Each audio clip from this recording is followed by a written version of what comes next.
श्याम भक्तों, आज की इस वीडियो के माध्यम से आपको द्वादशी व्रत की महिमा के बारे में बताने वाले हैं और साथ ही साथ अखंड द्वादशी का महत्व भी बताएंगे और अखंड द्वादशी की पूजा किस प्रकार से करनी चाहिए वो भी इस वीडियो के माध्यम से बताने वाले हैं। बाबा श्याम के दर्शन करते रहिए और पूरी बातों को ध्यान से सुनते रहिए। श्याम भक्तों, ग्रंथों में हर द्वादशी पर भगवान विष्णु की पूजा करने का महत्व बताया गया है। इस तिथि पर भगवान विष्णु के 12 नामों से पूजा करनी चाहिए। साथ ही ब्राह्मण भोजन या जरूरतमंद लोगों को अन्न दान करना चाहिए। ऐसा करने से हर तरह के दोष खत्म हो जाते हैं और कभी न खत्म होने वाला पुण्य मिलता है। श्याम भक्तों, पुराणों के मुताबिक इस तिथि के शुभ प्रभाव से सुख समृद्धि बढ़ती है और मोक्ष की प्राप्ति होती है। श्याम भक्तों, नारद पुराण में सूर्य पूजा का महत्व भी बताया गया है। नारद पुराण में कहा गया है कि इस तिथि पर भगवान विष्णु के ही रूप द्वादश आदित्यों की पूजा करनी चाहिए। इस तिथि पर सूर्योदय से पहले उठकर तीर्थ स्नान करना चाहिए। इसके बाद उगते हुए सूरज को जल चढ़ाना चाहिए और द्वादश आदित्यों के नाम का जाप करना चाहिए।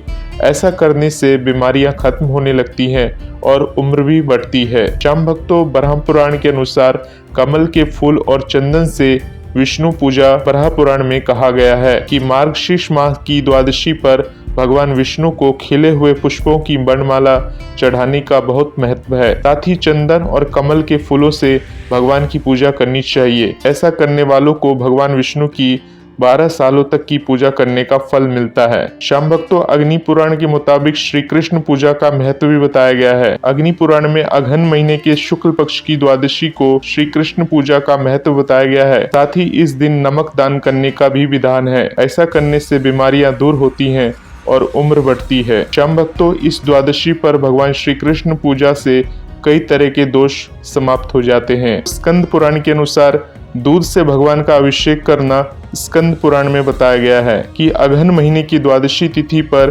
विष्णु जी या उनके अन्य स्वरूप को स्नान कराने का महत्व भी बताया गया है। इस तिथि पर शंख के द्वारा दूध से श्री कृष्ण का अभिषेक करना चाहिए। ऐसा करने से जाने अनजाने में हुए पाप और दोष समाप्त हो जाते हैं। श्याम भक्तों, अखंड द्वादशी व्रत मार्गशीर्ष महीने में शुक्ल पक्ष या चंद्रमा के शुक्ल पक्ष के 12वें दिन में रखा जाता है। 2024 में अखंड द्वादशी तिथि 12 दिसंबर को है। यह व्रत हिंदू भगवान विष्णु को समर्पित है। गाय के दूध से बने भोजन को दिन में खाया जाता है। व्रत रखने वालों द्वारा दही का सेवन किया जाता है। ऐसा माना जाता है कि इस व्रत को करने से जीवन में शांति और समृद्धि प्राप्त करने में मदद मिलती है। यह अच्छे पारिवारिक जीवन के लिए भी किया जाता है। भविष्य पुराण के अनुसार राज्य पाकर भी जो निर्धन, धनी होकर भी धन का भोग और दान नहीं कर पाना, उत्तम रूप पाकर भी काना, अंधा या लंगड़ा होना, स्त्री पुरुष का वियोग होना जैसे लक्षण धार्मिक कार्यों में कमी का ही परिणाम होता है।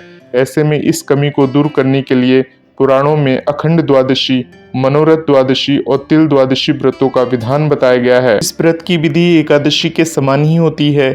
इसे करने से वैकुंठ धाम की प्राप्ति होती है। आइए जानते हैं अखंड द्वादशी व्रत की विधि के बारे में। अखंड द्वादशी व्रत के दिन सुबह सवेरे उठ जाएं और स्नान आदि से निर्वृत्त हो जाएं। षोडशोपचार विधि से लक्ष्मी नारायण भगवान की पूजा करें और व्रत कथा सुने। इसके बाद भजन कीर्तन करें।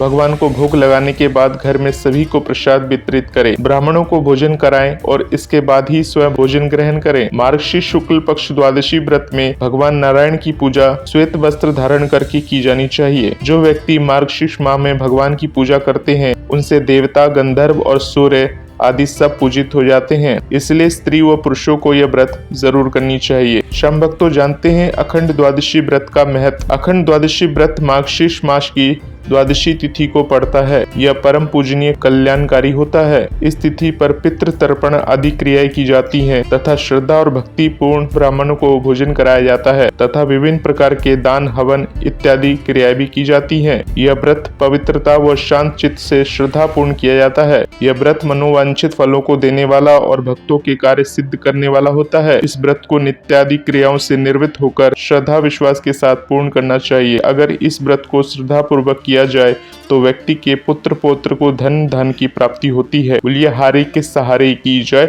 लख दातार की जय। जय श्री श्याम, जय श्री राधे।